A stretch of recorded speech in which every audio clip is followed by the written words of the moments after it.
Today's conversation is on transcending the illusion of soul doership, thus releasing the need to forcefully do things, acknowledging that the body is an appearance of imagination, animated by law through inspiration.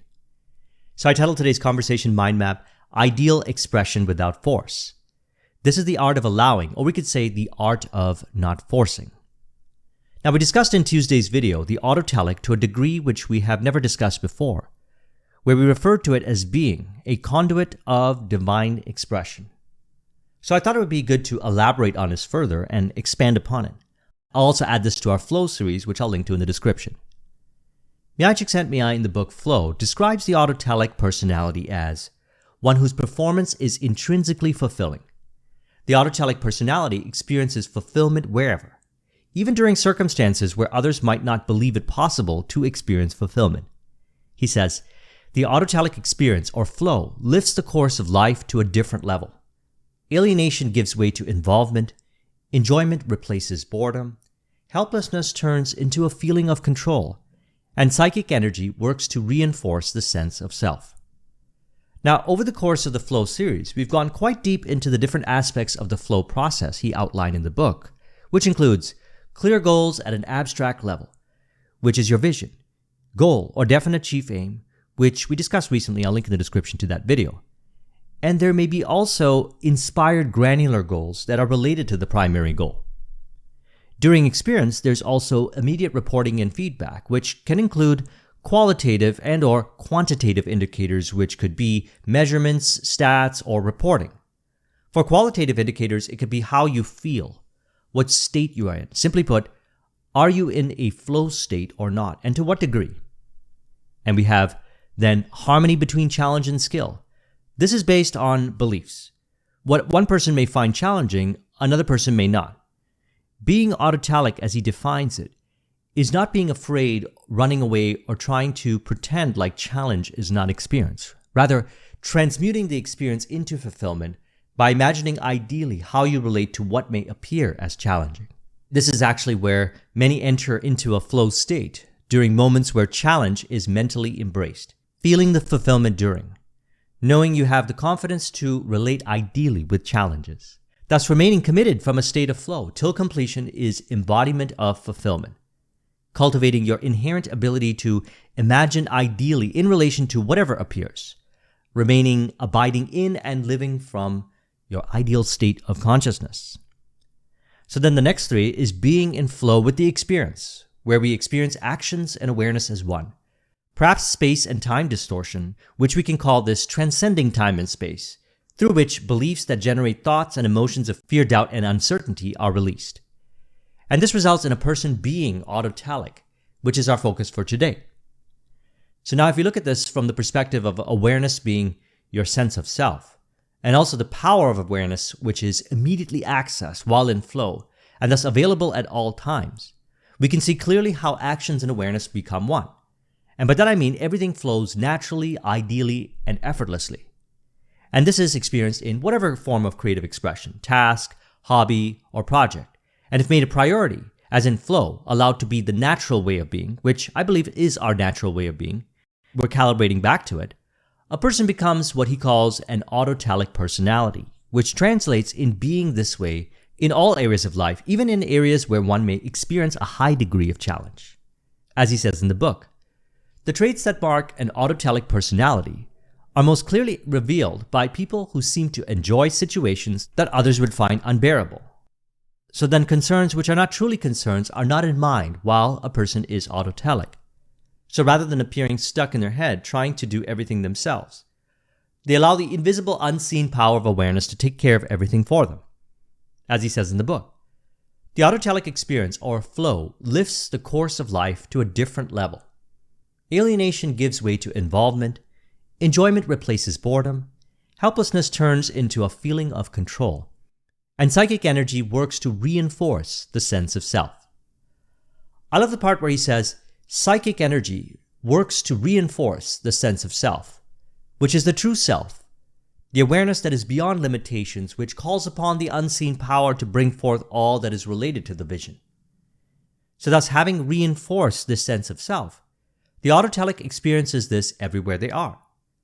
This is related to, as I say, everything happens ideally automatically. There's no need to lift a finger, which means you allow your vision to compel you rather than forcing yourself to do things. In the book The Science of Getting Rich by Wallace Wattles, this is referred to as the certain way of doing things. So the way this is experienced, simply put, is by being lightheartedly immersed in the present moment in relation to your vision, or we could say, dwelling from the end while being present to the moment.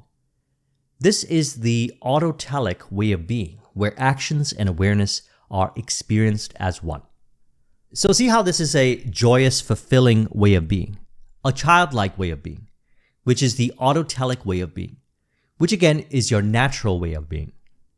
Now let's talk about some insights of how you can go about allowing your autotelic way of being by releasing any need to unnecessarily control, rather allowing things to happen ideally automatically as being the conduit of divine expression. Now, awareness is your true self. This is the realization of self, self-realization. And the self, although formless, is infinitely intelligent. It is from this self which is one with all, where all that is visible appears from, in harmony with all.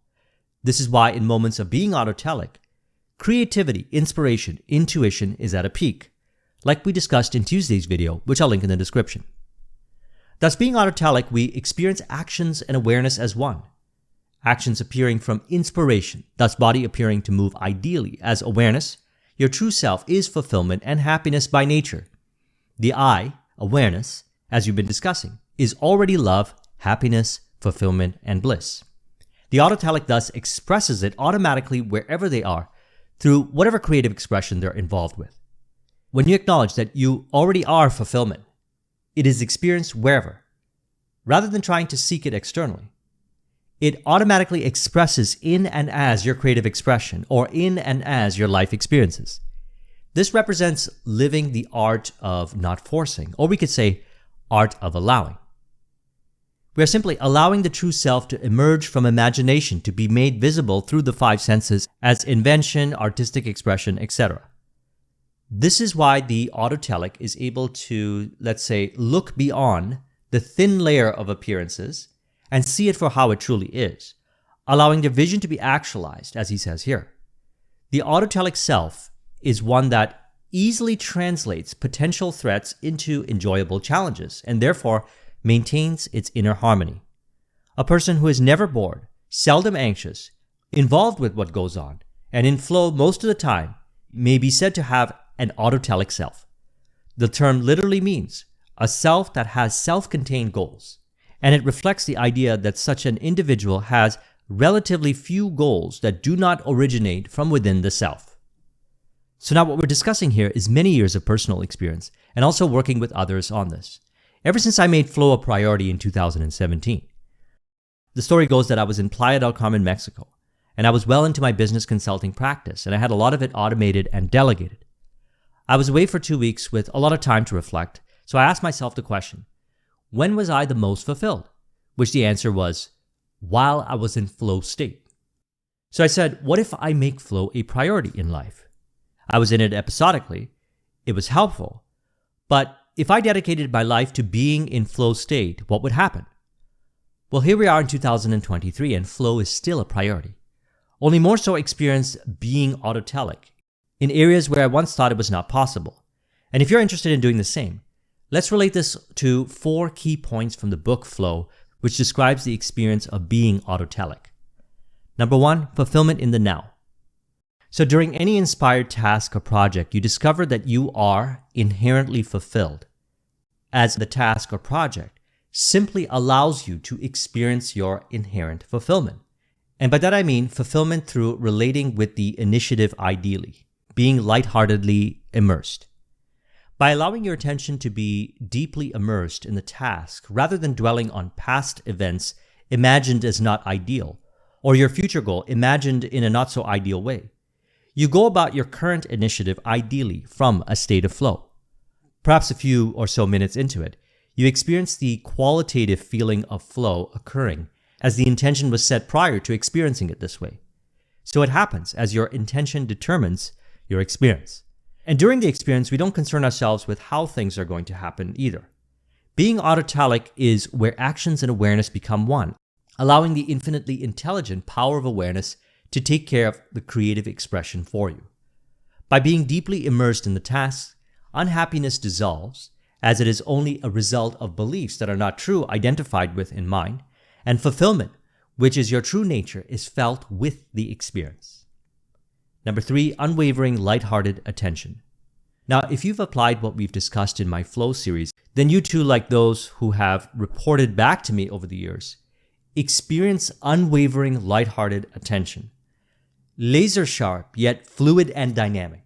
Fluidity of mind, as I like to call it. This is where your attention remains on the activity in an autotelic way, without trying to force yourself, which is simply a result of being present with the initiative through acknowledgement that awareness, your true self, is already fulfilled, allowing that fulfillment to be manifested in and as your creative expression. We allow it to happen rather than forcefully trying to make it happen. So part of the art of being autotelic is not allowing yourself to be worried or concerned with how things are going to work out. As a result, inspiration shows up automatically via the power of awareness, and things move behind the scenes as well through the power of awareness. For example, I've seen many times business deals that once appeared to be stagnant begin to move ideally while I was being autotelic during another initiative, which I may have thought was seemingly unrelated to those deals. Again, the unseen power of awareness is the cause. Then we have intrinsic fulfillment. And I trust by now, since over the last few months of discussions, you have acknowledged and accepted that fulfillment is your natural way of being. That's what we're appearing to do here, is not forcing, pretending, or faking being fulfilled, which is to imply one is not. We are simply being as we are, fulfilled. So as your attention remains on your initiative, you feel action and awareness as one, feeling the fulfillment as you realize that fulfillment is your true nature. And you are simply experiencing it with the experience. In other words, it is not conditional or dependent on the experience. Rather, it is experienced with the experience. Thus, being this way, you are no longer identified in a not so ideal way with the past experiences or future results. Rather, you simply allow the bridge of incidents to unfold ideally to actualize your vision without trying to control or mess with it, allowing the power of awareness to take care of everything for you. Thus, nothing that appears in the world made visible through the 5 senses from imagination can disrupt your autotelic way of being, as you have embodied your natural fulfillment way of being. Thus, you're not being dependent or conditional to experiences, rather in a harmonious fulfillment relationship with them. So I trust you found this video to be helpful. Let's go ahead and conclude this with an auto-suggestion to further encourage. You could say, I acknowledge fulfillment is my natural way of being. It is who I am and how I experience life wherever I am. If you would like a copy of this mind map, the link is in the description. Thank you very much for watching. I'll talk with you soon. Take care.